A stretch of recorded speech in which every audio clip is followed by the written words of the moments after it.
Sports Interaction, Canada Sportsbook. Welcome to you can't see me. Hold on one sec. Move that out of the way. There we go. Welcome to Game Over Montreal. The Canadiens won big, 8-2 over the Columbus Blue Jackets. That was about as wild a game as could be expected. Obviously, the Blue Jackets played last night, but the Canadiens put up an effort similar, I think, to the one they put up against Boston. But this time, they weren't playing the Boston Bruins. They were playing a team as vulnerable as they have been in recent games, and they made them hurt. Nick Suzuki ties his career high in points with a fantastic 4-point night. Really the glue that holds the team together, the straw that stirs the drink. Nick Suzuki is that bitch. All right, we got lots to talk about. Brendan Gallagher scored his first goal after coming back. Jesse Ylonen stays hot. Sammy Montembeault continues to be incredible. But before we get into it, let's talk about March Mania at Sports Interaction.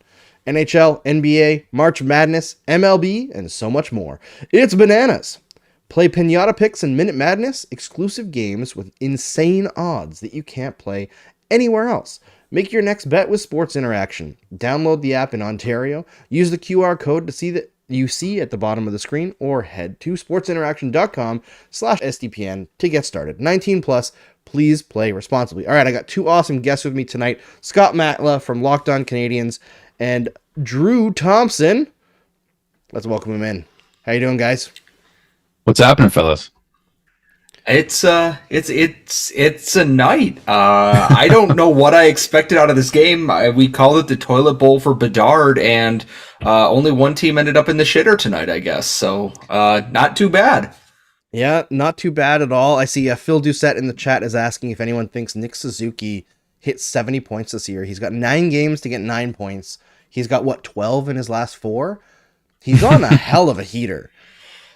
And the Habs schedule here, the Sabres, who cannot stop leaking goals, except they're going to probably play Devin Levi on Monday, which means he's getting a shutout in his first NHL start. That's how that goes. But then they play the Flyers, which just anything can happen in that game. Panthers, where 37 goals will be scored. And Toronto's also on there, which means, Nick Suzuki loves to play Toronto. He's got a shot. He's definitely got a shot. I'd say the tougher games are the Islanders trying to get past Sorokin, second last game of the year. The Bruins, obviously, but he put up 2 points against the Bruins just the other night. So, the Red Wings are on there. There's some games where Suzuki could get some points here. I would not be surprised at all. So, I don't know how you guys feel about Nick Suzuki, but I see the chat was talking about him coming into, before we started here, and everybody's talking about how important he is to this team. And I think it was Mark Dumas, my co-host for this show, who is, I think, supposed to be writing things for Montreal Hockey Now, but is instead chatting with us in the chat. Called out, Mark, sorry. He's saying we often take Suzuki for granted, but yeah, he's the glue that's kept this team from falling apart 2 years in a row. I think that's true. Hard to argue. I got the jersey on. I can't lie. I'm totally gonna, I got it in the fanboy today. Other side background there. There it is. Yeah. You can't not love it for sure. He's been a constant, and the captaincy just is a compliment to everything he's been doing. So it's fun to see, man. It was his first 4-point game of his career too tonight. So that was pretty fun to see as well.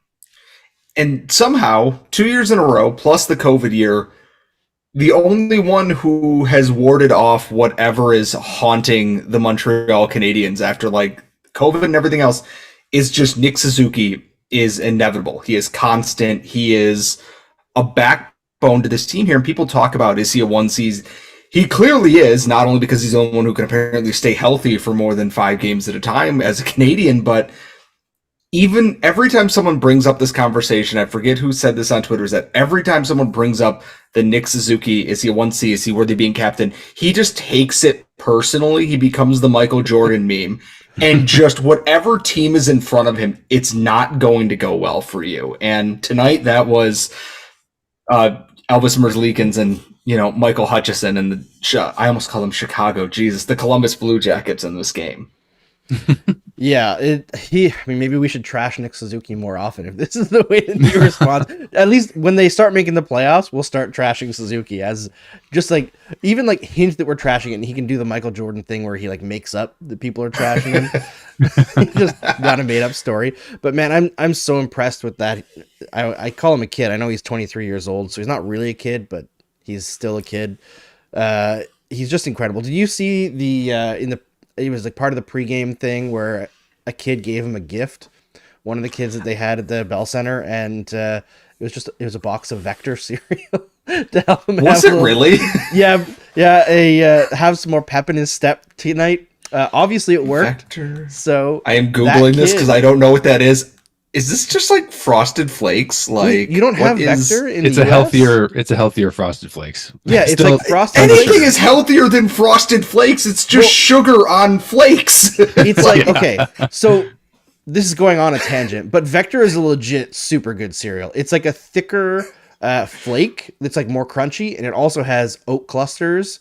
Oh, there's protein and everything. Yeah, it's legit really delicious. So I have to say, that's clearly why Nick Suzuki had his 4-point night, and get that kid season tickets now. We've seen Skittles traded for sticks. We've seen bananas traded. Nick Suzuki got a box of cereal and just decided to destroy the souls of Columbus, Ohio. So, which, okay, fair. You might not need cereal for that, but it's still well-intentioned. I'll give him that much. Poor Columbus, Ohio has had their souls destroyed, I think, enough this season. One more for the road.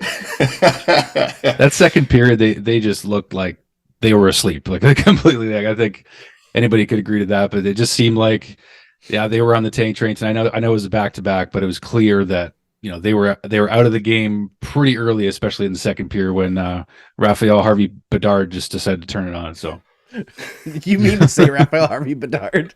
I had to get it in there once. I mean, basically tonight, my God. It's funny, and just we'll move on to Bedard, or to Harvey Bedard in a moment. Sorry, Andrew. But I do want to, you're mentioning the 1C thing with Nick Suzuki, and after the Bruins game, or like during the Bruins game, I was like chatting with a few people on Twitter, and there was one Bruins fan who was like, yeah, Nick Suzuki is a second line center at best. And I gotta say, I'm looking at Boston's roster here, and no one's going to question Patrice Bergeron's 2-game excellence, right? He's, in my opinion, he's not what we think of when we think of generational players, but he is a generational player. I don't think there's many players you could point out who have had a bigger impact on their team and on the sport in the last 15, 20 years than Patrice Bergeron. However, Nick Suzuki has more points than any center on the Boston Bruins. He has more points than almost anyone. He would be, after tonight, third on the Bruins in scoring, and I think that's 2 points behind Brad Marchand. And obviously he's not going to catch Pasternak because 49 goals, you're not going to catch that. But and that's the thing. They're playing with Marchand and Pasternak as their wingers. Suzuki's been without Caulfield for what, 30 games now? Since what, January? Like... Yeah. The man Don't worry, is good. There's Rem Pitlick and Alex Belzile. All due respect to Alex Belzile, before Mark yells at me on Twitter for this.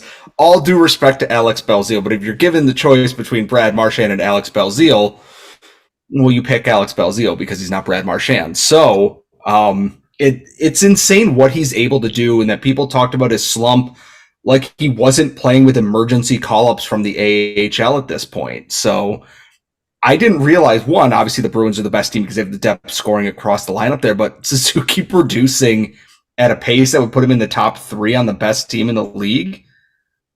I don't really know what you say to that. Like, what else can you say? I don't know, but I know Mark is upset with you about trashing Belzile, so... Yes, I, the one covering the Habs AHL team, am going to trash the team captain. That's good for my career. Yeah, he's just beyond impressive. And we know that Suzuki, for the first couple of years of his career, was very much like a defense-first guy. And I think Marty has encouraged him to embrace offense a little bit more. He's still facing those top matchups, and his defensive play has suffered as a result. But I have no doubt whatsoever that once this team is in its like competitive era, that he's going to have developed that offensive side to the point where he can buckle down on the defensive side at the same time and still produce. Is he going to be a point per game player? Probably not. But if the Montreal Canadiens head into their competitive era with like Suzuki as their top C, and then somebody else between Suzuki and Doc to like bridge that gap.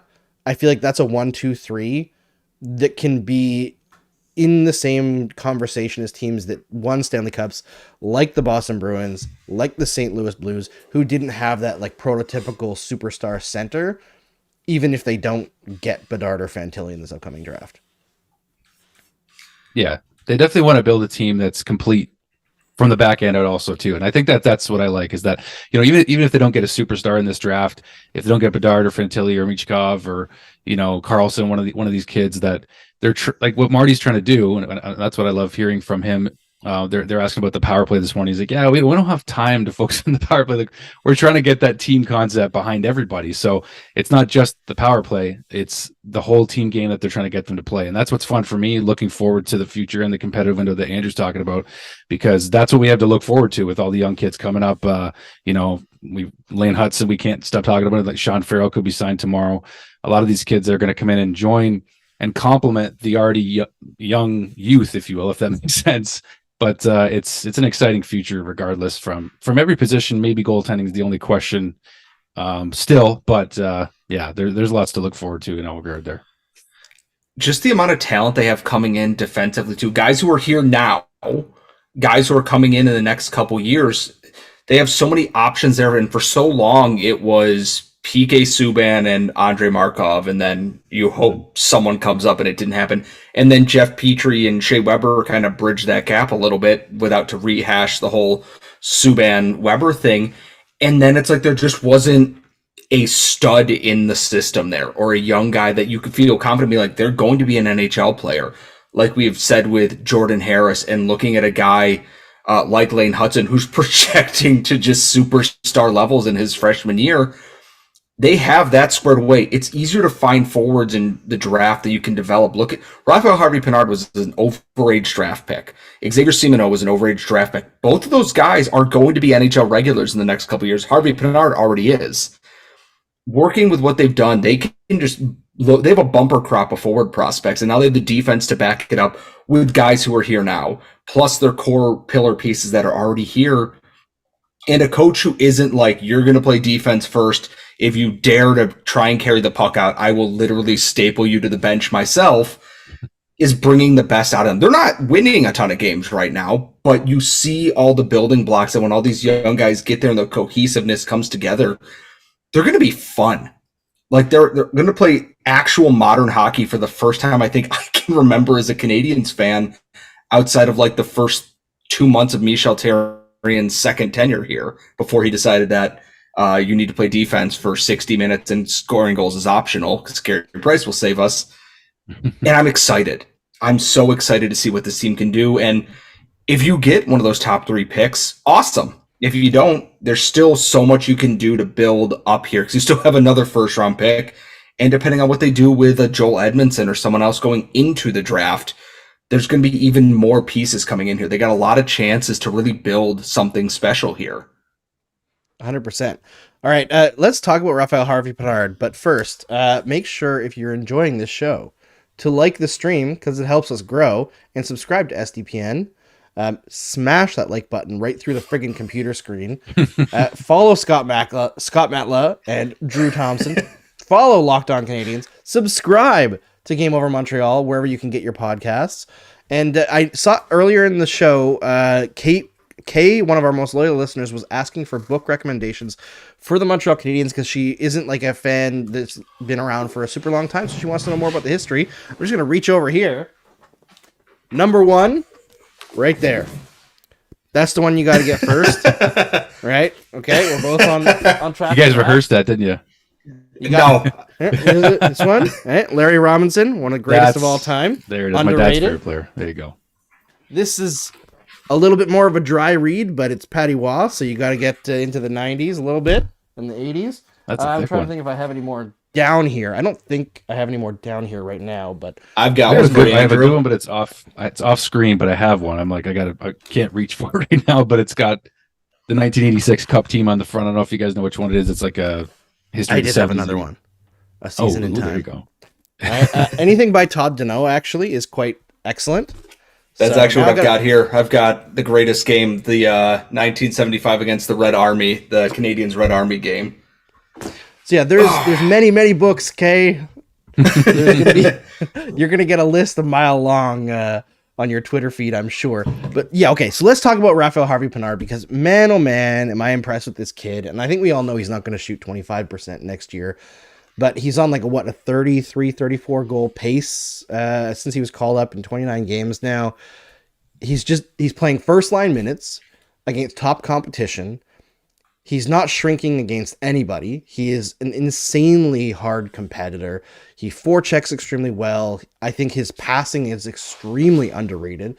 He makes really clever short passes. Also, his ability to handle the puck in the middle spot on the power play where he's under pressure really, really shines, I find, in the last batch of games. There was somebody arguing with me on Twitter tonight, comparing him to Rem Pitlick, and I just got to say, no, it's not the same. I know Rem Pitlick had that like touched by God shooting percentage and on ice shooting percentage last year. Like Harvey-Pinard kind of has a little bit this year, but the underlying numbers for Harvey-Pinard are stellar in a role that he probably shouldn't be having to play. And Rem Pitlick, no disrespect to the guy, but has some of the worst underlying numbers in the league.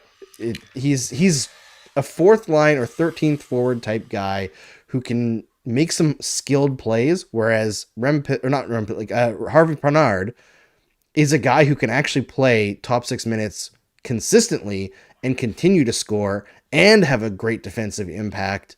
Like, this kid is legit, and just because he's 24 and only making the NHL now does not change that.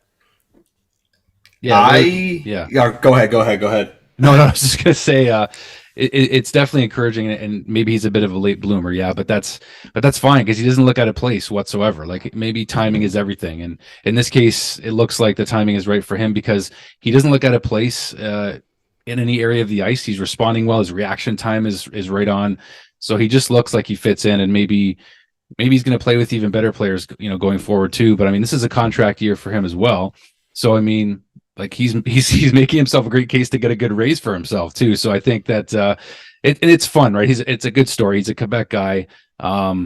It's a good story for a lot of reasons, but the way he's playing with a guy like Nick Suzuki, I mean, that's what I love about Nick, is the way he brings everybody into the fight. It doesn't matter where you came from or whatever. He's going to bring the best out of you. That Michael Jordan quality. He's going to make everyone around them better. So that's what I'm appreciating from him so far. And what a night, like, to get 3 goals in one period. Like, the Bell Center was going wild, and it was a fun night, and RHP was a big reason for that. So with his 3 goals tonight, he moves into top 10 in rookie goal scoring this season, and he's played 29 games. In front of him are Jack Quinn, Kent Johnson, Mason McTavish, Shane Pinto, Kirill Marchenko, Matty Beniers, and Wyatt Johnson, guys who are in that Calder conversation. Harvey-Pinard got called up as an emergency because everyone on the Canadiens died of bonitis at some point this season. And I try to not do this kind of thing. I'm going to take that victory lap because I tried to tell people he's going to be an NHL player. His effort alone in place. He's not the most skilled guy out there. He's not a Cole Caulfield sniper. He's not a speedster, but he does all the little things right that you want in a hockey player. And that's why he works with Nick Suzuki. It's why he would work with Kirby Dach or with Jake Evans, or if he's playing on the 4th line. All the little things come together, and he just makes it work. He was a huge part of the Rocket team there that had a lot of veterans. He wore an A for a reason as a second-year player in the AHL, and that's because he worked his ass off and was a leader on that team, scored a lot of big goals for them. And to watch him hit the NHL, yes, admittedly shoot 24%, which isn't going to last, but look at where he's scoring goals from. They're deflections where he's getting in front of the goaltender. He's cleaning up rebounds. He's getting his stick on the ice next to the net. He's doing all the things right. He's not just blindly throwing shots at the net and they're going in there. Everything about his game makes him a lock to be on this team next year. Like, if we're looking at people who we should be writing in, you have your Caulfield, your Suzuki, your Dach, whatever. You got to put RHP somewhere in that middle 6 to start, because he's earned that at the very least, because he's that dude. Like, getting passed over 7th round, 201st overall, and he's, now 12 goals in 29 games on one of the worst teams in the NHL this year. It's fantastic to see. It's one of those real feel-good stories in a season that's been rough in a lot of different aspects. Yeah, and I know Amy P in the chat was saying his puck retrieval is elite, and I totally agree. And on more than just puck retrieval, because I think when people talk about puck retrieval, oftentimes they're talking about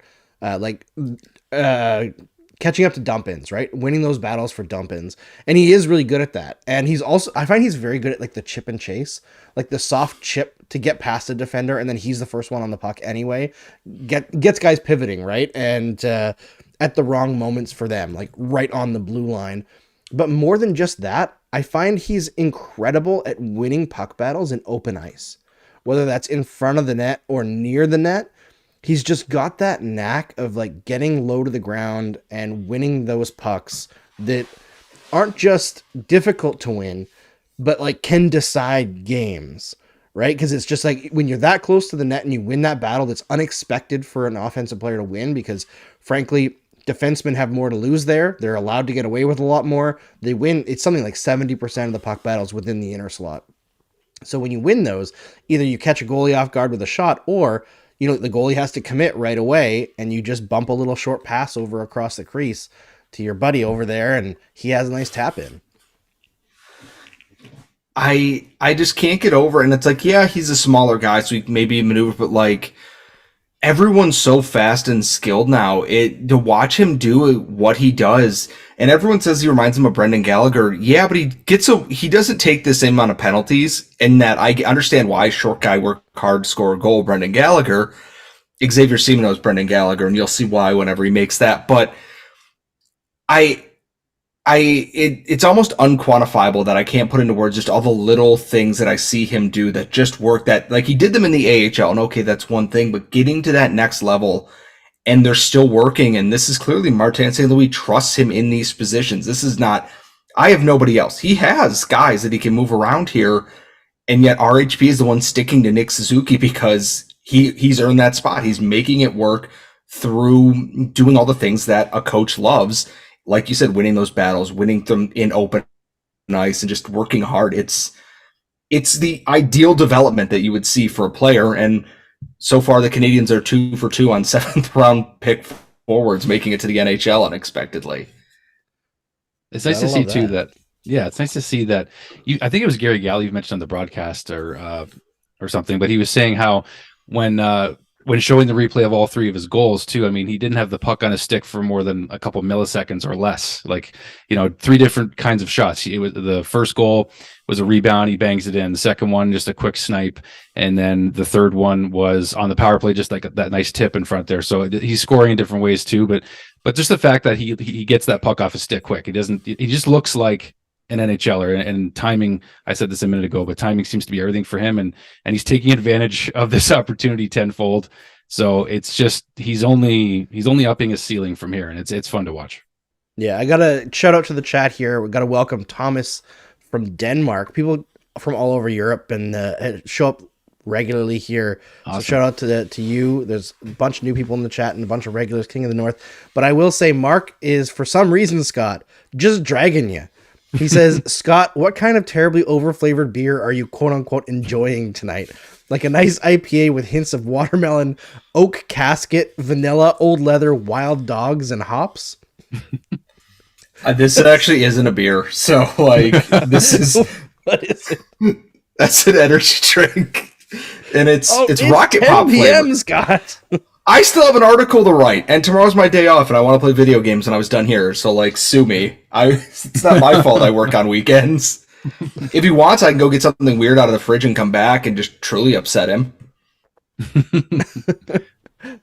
Doesn't hurt to mix it up. You guys have all known each other for years, too. I think I get that vibe from Yeah, we all go back to Habs Eyes and the Prize way back. Right. Like, Scott, when did you join? It must have been, 2014 at the latest. It would have been... the fall of 2013, because my first full year was covering the Hamilton Bulldogs. It was 2013 when I joined the site. the 2013-2014 season. So this will be the going into my 10th full year at Eyes on the Prize with that. Andrew hired me out of the comment section, which was true.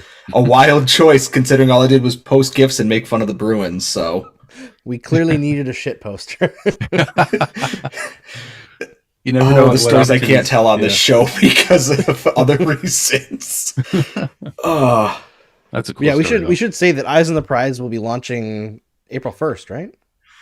Yes. If I had more details to share with you, besides that we are going the independent route on things, I would do so. I do not know because, as Andrew and Mark both know, Justin is a cyborg who just does everything behind the scenes and then suddenly it is done. So I am entrusting the future of all that to our grand cyborg overlord, Justin, who operates on Narnia time, where everything is at least 10 seconds ahead of me here in New York. So once we have more details, those will obviously go out on Twitter, and I will be sure to share those when they are available, what they are. But we will be going independent of Habs Eyes on the Prize, and all the content that is there now is coming with us, which is the biggest point that we wanted to make. We wanted to keep over a decade's worth of hard work from Andrew, Mark, and everyone else in-house and not let that go to waste or disappear from the internet at this point.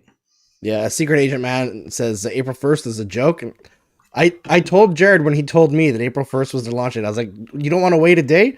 But we lost someone here. I think we lost Drew for a second. Hopefully he rejoins. Unbeknownst to me, he had to jump off there, but oh no. Lots of love for Drew in the chat. So hopefully he can come back on, but we'll figure it out. Yeah, he was frozen here for a bit, it looks like. So hopefully his internet comes back on. If he does, we'll see it on OBS. It'll mess up the screen a little bit, but we'll figure it out. We'll keep going forward. All right. There was a question here in the comments, and listen, I live to serve. So let's take some questions here. Canty Canadian says, can we talk about Matheson? That guy's crazy. We have him for what, 4 more years? I have a question for you, Scott. Yes. Mike Matheson continues to absolutely crush worlds with his ability to transition the puck. He's got 25 points in 38 games this year, which I feel like, or not, more than that. He's got 28 now in 39 because the NHL takes forever to update their stats. I look at Mike Matheson right now. I wonder, is he going to lead this team in points next year if he's healthy? Like I think he has that potential. I don't know if he'll lead it because assuming Caulfield and Suzuki stay healthy all next season, one of those two is going to lead the team, and I don't think Matheson's going to be far off that pace. I don't think it's going to be like we were talking about with the Bruins where it's Pasternak and then everybody else like in a tight group behind them. I think you're going to see like a 75, a 70, a 68 in that range there. Watching Matheson when he's on, and I think you know, and anyone who follows me on Twitter knows, I loved Jeff Petrie here, and I loved what Jeff Petrie brought. Matheson has done that in spades now that he is healthy. Watching him skate is a treat, and watching him be reliable is incredible. The power play thing not working is still a bizarre occurrence that I cannot feasibly explain because my brain doesn't work that way, but watching how good Mike Matheson has been this season, it isn't out of the realm of possibility that he leads the Canadiens in scoring next year. And Penguins fans like, wait till he's bad. And it's like, it can't be worse than what I'm watching right now. David Savard's playing 23 minutes a night. Bless the man. But I don't think it's out of the realm of possibility. Like, it's worth a punt at some point on that. I think it's still going to be Suzuki just based on he's Nick Suzuki and Cole Caulfield will be, anchored to his hip next year again. But that's not necessarily a bad thing that if Matheson's putting up 55 to 60 points. Yeah, and the thing is, like, I'm kind of shocked, honestly, that the point production for Matheson isn't higher, because it seems like almost every goal the Canadiens score, he's involved. Like, whether it's gaining the zone or throwing it up there. Trinket83 says, is Andrew wearing nail polish? I am. My youngest son wanted to have purple fingernails, and then he decided that I needed to match him, and yeah, so I'm matching him. But yeah, Matheson just he just tilts the ice so severely. Like we haven't really seen it. Like you, Scott, I was a huge Petrie booster, but I feel like Petrie was a lot more methodical in how he managed the transition game, and he was effective at it. But because he was a bit more slow and planned out, it didn't really create as much offense. As much like the offensive underlying numbers were great, but he never really hit that in terms of like the goals while he was on the ice. But it's because like he's doing the right things, but he's not catching people off guard. Whereas Mike Matheson is like, well, I'm just gonna spin a rama at the blue line and somehow keep myself on side and beat two defenders and rush the goal. And you're like, what the fuck? Why are you leaving the forecheck? What are you doing? And no one knows what the hell he's doing until Harvey Bernard comes in and bats in the rebound. Like it's just he does things that defensemen normally do not do, and I love it. I look at what he does in that Petrie's offense came a lot from being an effective deep driver once the puck was already in the offensive zone there, and that he was, especially on the power play, he was very good at being mobile within the zone. Matheson expanded that into all three, and like you said, the opening goal of the second period is just Mike Matheson going wee and just taking off, going around people. Like everything he does, I'm like, that shouldn't work. That shit shouldn't work. It worked. Why does that? I don't care, because he's literally a spinning top half the time, and it keeps working. And it's so impressive that he's able to generate so much speed. He gets back defensively well. Watching him skate, it's a treat. Like I know I'm repeating a lot of what you said here, but just watching the way he plays a modern offensive defensive game there, in that it feels like the Canadiens went so long without someone to fill that void, because Victor Mete was never allowed to be that guy, despite that being his skill set. PK Subban did until Michel Therrien started yelling at him to stop doing that. And Andrei Markov was more of a traditional great first pass, and then operate inside the offensive zone guy. Matheson is that next era of just producers, and it's not like he's Miro Heiskanen or a Victor Hedman type who are at the top of the league for a good chunk of time here, or prime Erik Karlsson, but he's damn good at what he does. And the Canadiens getting that in that trade for Petrie, which I looked at first and went, I don't know about this. I only know him as the dude who body slammed Elias Pettersson and everyone's mad at him. And now I go, oh, okay, this rules. Okay, it makes sense now. Well, I'm a little bit biased. I actually also thought the trade was a little bit underwhelming at the time, and people got mad at me for it because people hate Petrie, but I worked with Mike's younger brother, and he was a cool dude as well. And I'm just extra happy for the family that he got to come home to Montreal. It's such a cool story, and seeing him have so much success is really awesome. The chat is talking about the jerseys that the Canadiens wore in warmups tonight and how fantastic they were. They were fantastic. They're also asking about the artwork that I have in the back.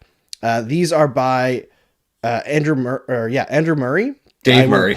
Dave Murray, sorry. I'm thrown off by having another Andrew on the show. Dave Murray. And I will throw the link to his website in the stream chat when somebody else is talking in a moment here. But first, let's welcome Drew back. He's back. There's a windstorm where he is right now, so it's knocking out his internet. Ironically, Drew, as you got frozen up and kicked out, there was like a huge bunch of people in the chat talking about how much they appreciated your analysis. So lots of love in the chat for Drew. Well, that's nice to know, as I was trying not to get swept away by a tornado, because there was a warning. I guess my wife's like reading the weather report before I go downstairs. She's like, yeah, there's a tornado warning about half an hour, 40 minutes from here. Have a good show.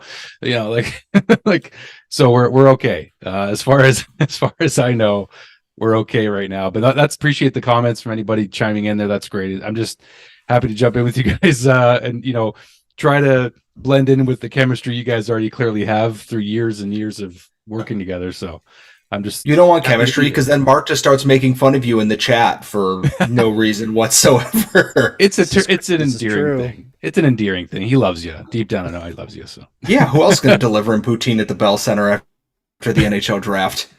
It's true. That was the most clutch delivery of all time. That was still probably having been drinking for several hours at the SDPN get together or meet up, whatever you want to call it, at Casual Spore back at the draft. and then having Scott deliver poutine, that was probably the best poutine I've ever had. It was absolutely incredible.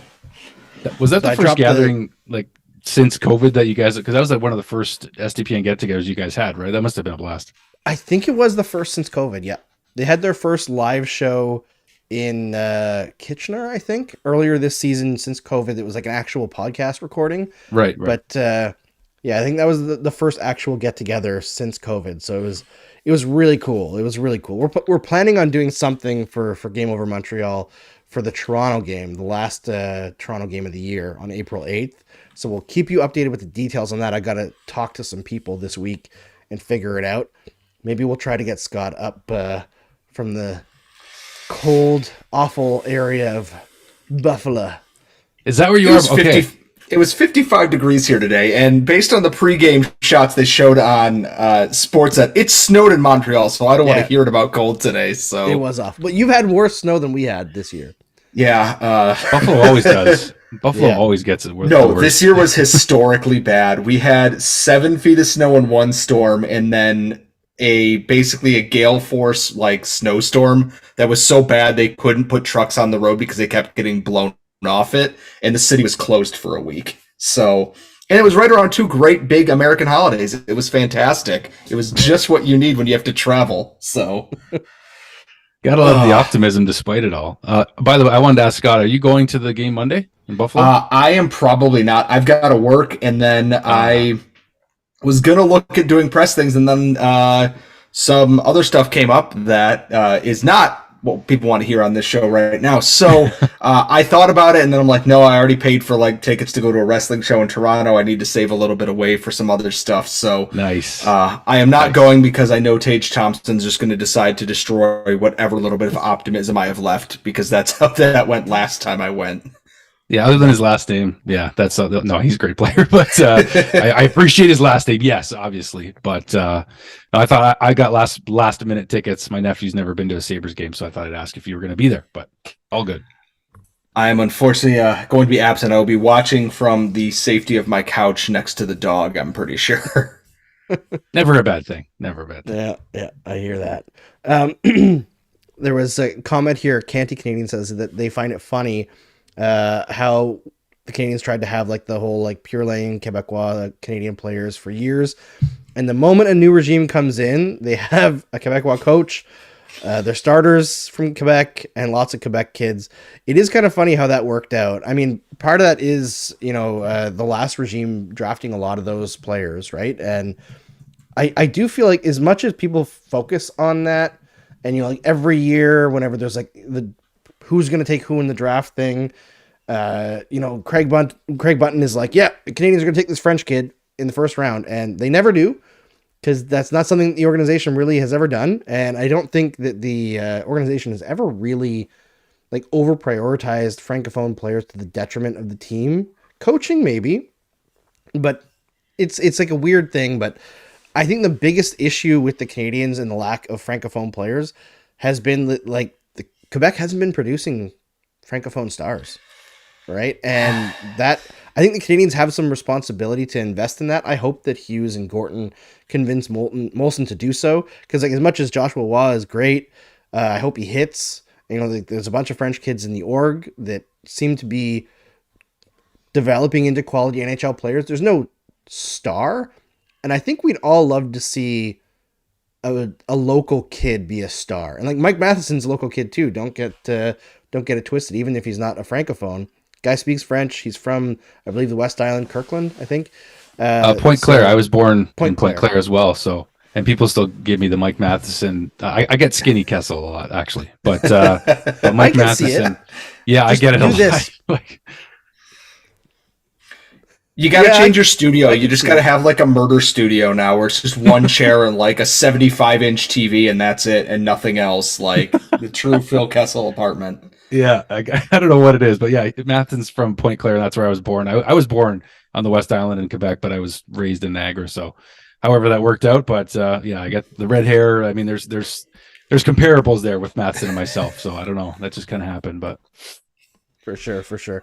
All right, let's talk about Brendan Gallagher for a moment here, because I feel like Man, it's been tough to talk about Brendan Gallagher in a positive light in a very long time. Yeah. His plays just deteriorated. His body's deteriorated. But 2 points tonight, pretty vintage Gallagher night from a guy who, he's mentioned that his cardio is gone to shit because of all the injuries. I believe he had a high ankle sprain, so he couldn't do much to keep himself in shape. So he feels out of shape. You could tell at the ends of shifts he was just dead out there. But always working hard.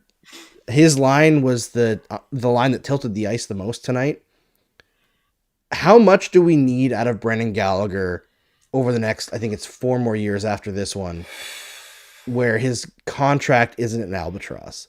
What I threw out there, I was talking to a good friend of the show and former EOTP contributor as well, Olivier Bouchard, that I think if Gallagher can score 15 goals a year and continue to push play in the proper direction, he's not a guy that they need to cut, but I feel like he will no longer be the fan favorite guy. He's still going to get a lot of fan ire if that's what the rest of his career is like. When people move on from the whole, whenever Joel Edmondson gets traded or whenever Mike Hoffman or Josh Anderson gets traded, that crosshair is slowly going to shift to other contracts that are getting paid for a long time. Petrie was in that crosshair when he got traded, and that's kind of worked out. I look at Brendan Gallagher in that if he is actually healthy, he's always been a shot chance generation machine. He can't finish worth a goddamn because that's just his luck. But he always did, like you said, push things in the right direction. But playing injured, you can tell that he doesn't have that pace and that effort into his game to even get into the right spots. Watching him shoot is painful to watch. If he's able to keep in that 15 goal range in the cap, which I know is not going up right now, the contract becomes a little bit more palatable. But I look at another team who goes, we need a middle six guy who can generate chances and be consistent. And I thought of 2 names. I did a trivia show with Ian Boisvert yesterday, and off screen we're talking about Brendan Gallagher, and 2 teams came to mind for that would definitely spend money on a guy like Brendan Gallagher: the Vancouver Canucks and the Edmonton Oilers. He's from Edmonton. I was thinking LA. Yeah, Mark Bergevin would probably love him, reunite him with Philip Deneau instead of just, keeping them together in Montreal over $500,000. But wow, that came out a lot more bitter than I meant it to. But Vancouver, and I don't say this as a joke, an actual Vancouver Giants legend for that team there. They've honored him, they retired his number. I think Vancouver, as a team who thinks they're this close to competing, are they a Brendan Gallagher away from competing? Probably not. Does their ownership think that? Probably yes. And then the Oilers, he's from Edmonton. I think that they're always looking for another shot generation guy who can, if you stick him on McDavid's wing, he's going to score 35 goals just by being near the net in some capacity. Yeah. I don't think they have to rush to trade him if he can actually stay healthy. But if he can't, then things end up in a lot murkier situation there. But tonight was the best we've seen him look in probably a long, long time, mostly because he's been on IR most of that time too.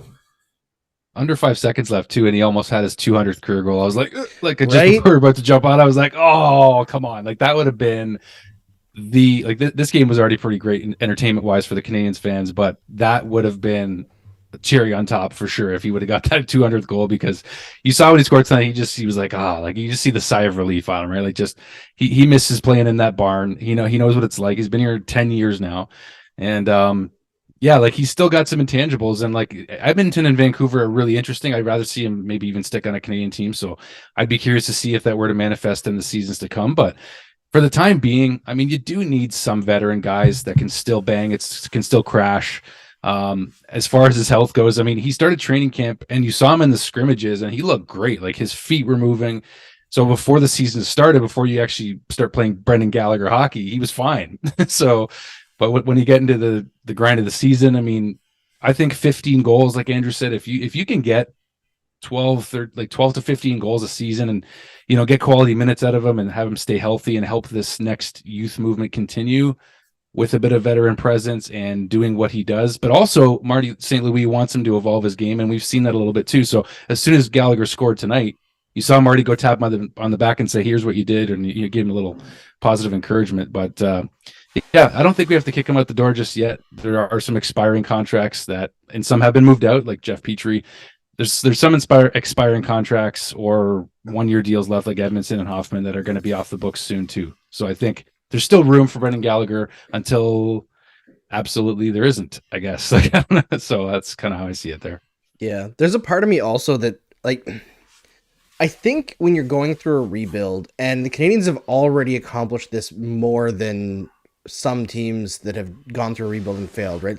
Like, you can't strip it down to the point where you don't have a team that can be competitive at all, right? Where it's just like all young players, all losing all the time. Things like what Buffalo did, what Columbus did way back in the day. Maybe not of their own choice. Edmonton stripped it down so severely that even with their young superstars, they couldn't do anything. Even with McDavid at the start, they couldn't do anything. But you need, I think, a guy on the team also that like bleeds for the team. Yeah. That to show the young players that like you can push that much harder, you can compete that much harder, and Gallagher does fill that role. And there's also a part of me that like. You know who the last player to score 250 goals for the Montreal Canadiens is? Mario Tremblay. Like, Max Pacioretty didn't do it. He was traded before he could do it. Brendan Gallagher is at 199. He needs to Thomas Plekanec didn't do it? I don't think so, no. He got over 200, but I don't think he was quite at 250, I don't think. Yeah, I don't think he got to 250. He got to 233. And yeah, none of those were with the Leafs because he only scored in the playoffs for them. That's so funny that he went 0 for 17 at the Leafs. Love you. He had 233. That's insane. Oh my God. Close, right? And Pacioretty, I believe, was close as well. But nobody's gotten to the 250 mark. Gallagher was the guy that a few years ago everyone assumed would do it. He needs to average 13 goals a year over the final 4 years of his contract, assuming he doesn't score again this year. Like, that is an achievable goal if he can stay healthy. Which is the biggest question. Canadians, that you have to go back to Mario Tremblay to find someone who scored 250 goals for this team. Like, just like Mats Naslund was there tonight, and Mats Naslund didn't do that. Matt Naslund ruled so hard, and he wasn't able to do that. Like, oh wow, that's depressing as hell. Isn't my God, Jesus. If you think about it from an individual standpoint, yes, I think so. But if they're going to build the team the way they're talking about, like, it shouldn't be dependent upon, I mean, we've seen McDavid and Matthews for like, what are they, 6-7 years in, and now, and at least we know the first round story there, but it takes a team. Like, it takes a full team to win championships. And if they're going to do it by committee, I don't care if Cole Caulfield only gets 25, 30 goals and doesn't get 40 or 50. If they're winning, who cares? Like, that's kind of how I see it is. And you just gotta get contributions from everywhere, kind of thing. And I think that's what Marty St. Louis is trying to preach to these kids and to the vets too. They're trying to mold everybody into the same type of team. 100%. Although I think they better be winning Stanley Cups if Cole Caulfield scoring 25 goals. They better be the deepest team I've ever seen. Yeah, man, if you can make that guy not score, you're doing something wrong, Dom Ducharme. The only coach capable of stopping Cole Caulfield from scoring goals was Dominique Ducharme, which is incredible when you consider the teams the Canadiens played against in that playoff run. Paul Maurice doesn't count, but Yeah, so Pacioretty got to 226, Stéphane Richer 225. Brendan Gallagher is fourth among the Canadiens in scoring since the 80s.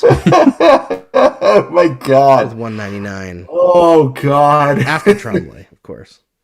That's like Saku got hurt, which is not. And Mats Naslund. Mats Naslund's got 243.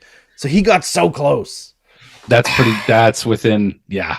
That reminds me of like Markov being at 990 games. That just pisses me off too. Like, I know that pisses me off still to this day, man. It still burns me the way the Markov situation went down. Oh yeah, it still hurts. So yeah, getting close enough is just not enough.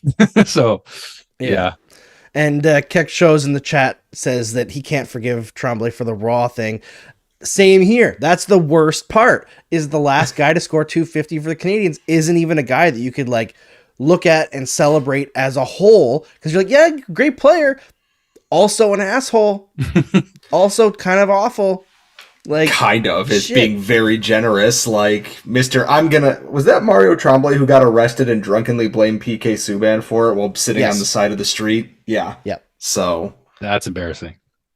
it was like 3 a.m. when that news story broke. So I remember it's like, well, this seems important. Should we post about this? And well, it was something. As Mark would say, it was times. There were times for sure.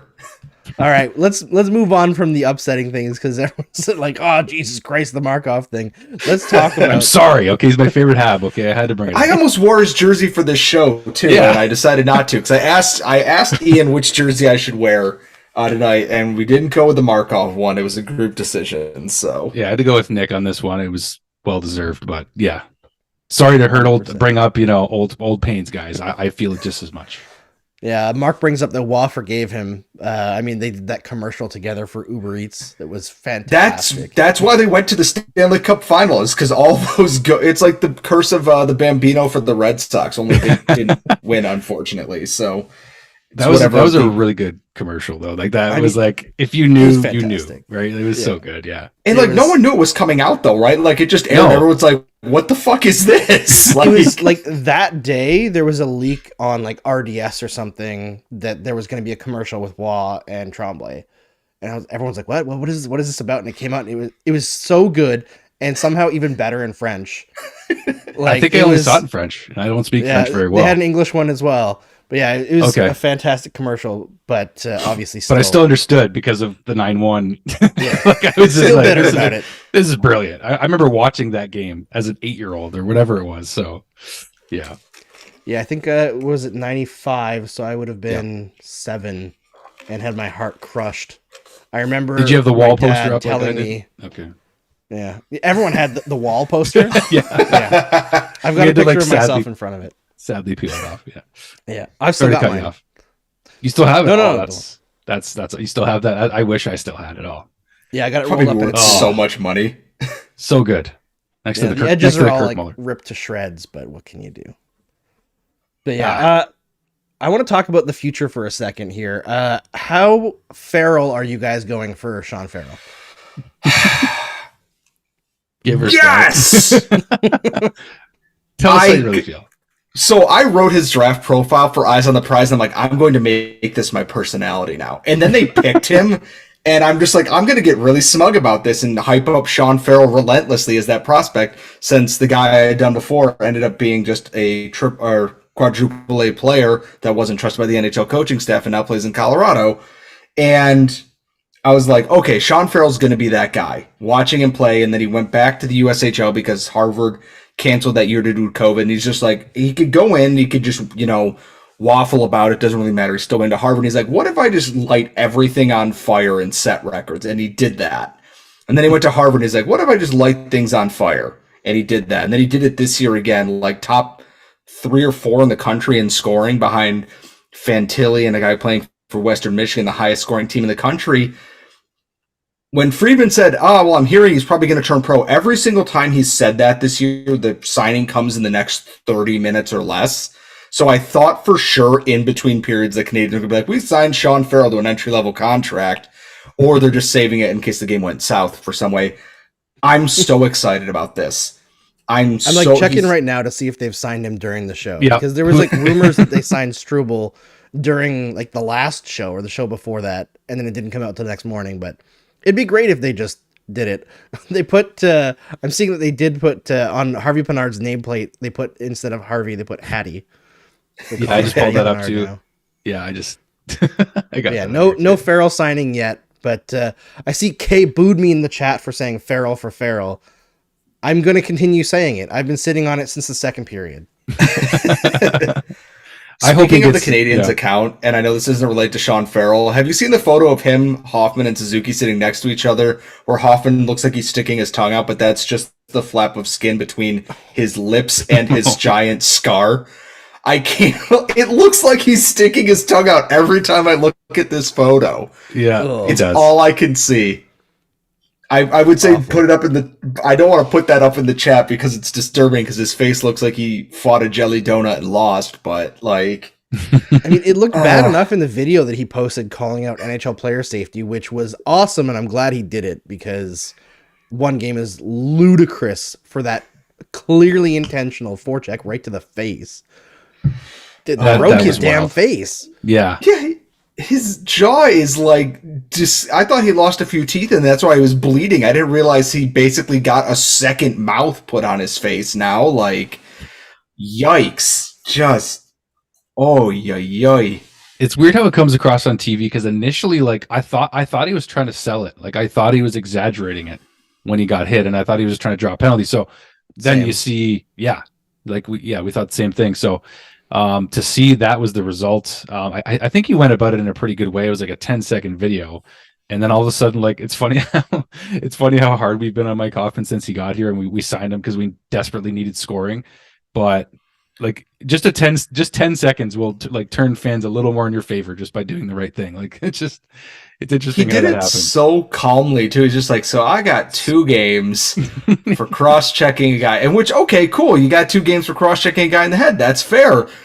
And then you just look at his face and goes, and that was 1 game, and then that's it, straight to the point. When he could have been like, what the fuck is this? He could have ranted, and it would have been like justified.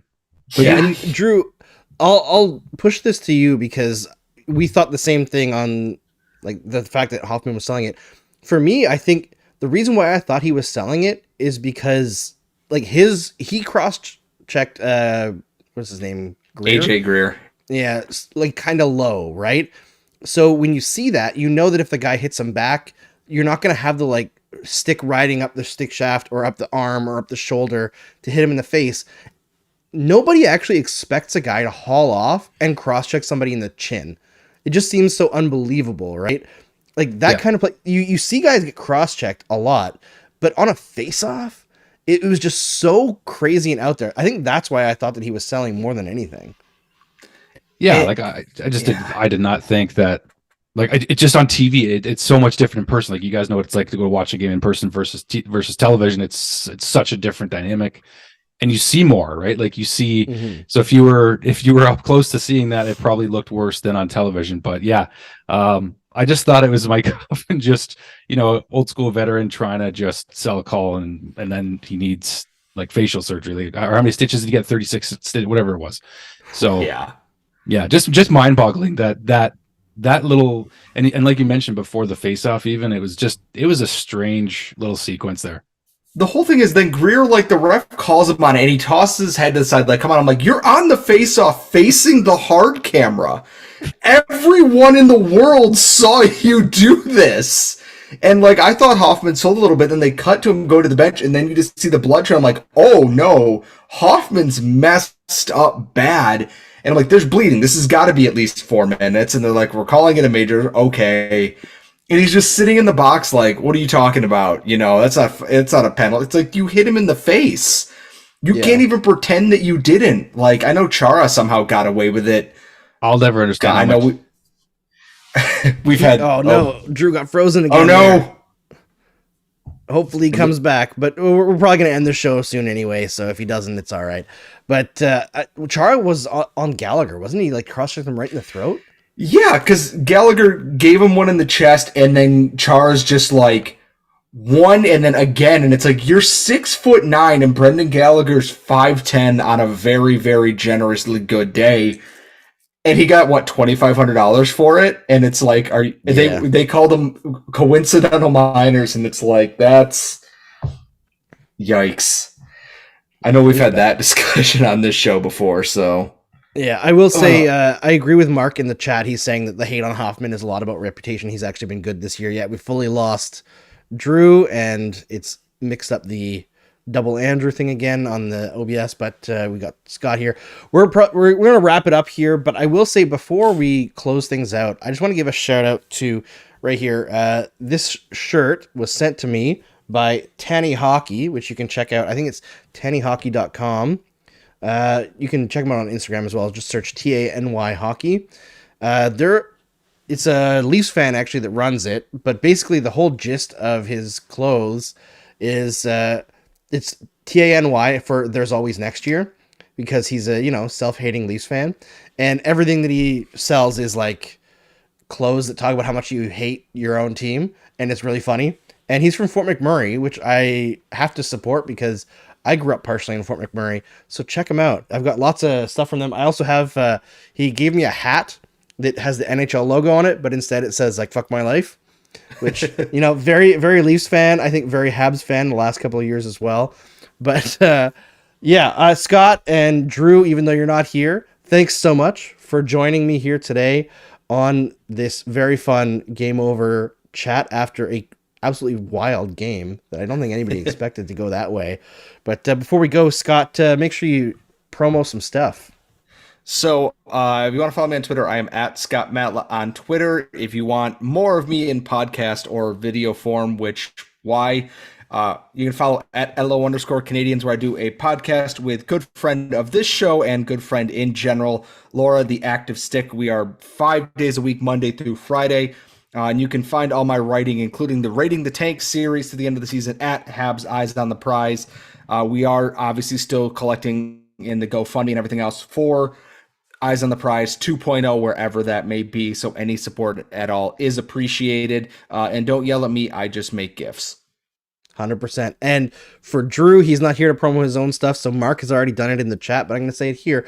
On YouTube, search Drew Deeks. That's his YouTube channel. And on Twitter, Drew_Deeks. You can also find the link to his Twitter, I believe, in the description of this video. Thank you, everybody, for watching Game Over Montreal. It's a pleasure to chat with you after each and every Montreal Canadiens game. There's only 9 more. And then we are going to have to talk about another lottery stream where we all have fun and root for great luck for the Montreal Canadiens to get Bedard or Fantilli. So lots more fun to come. Got a 4-game week coming up next. So see you then. Game over! Powered by Sports Interaction.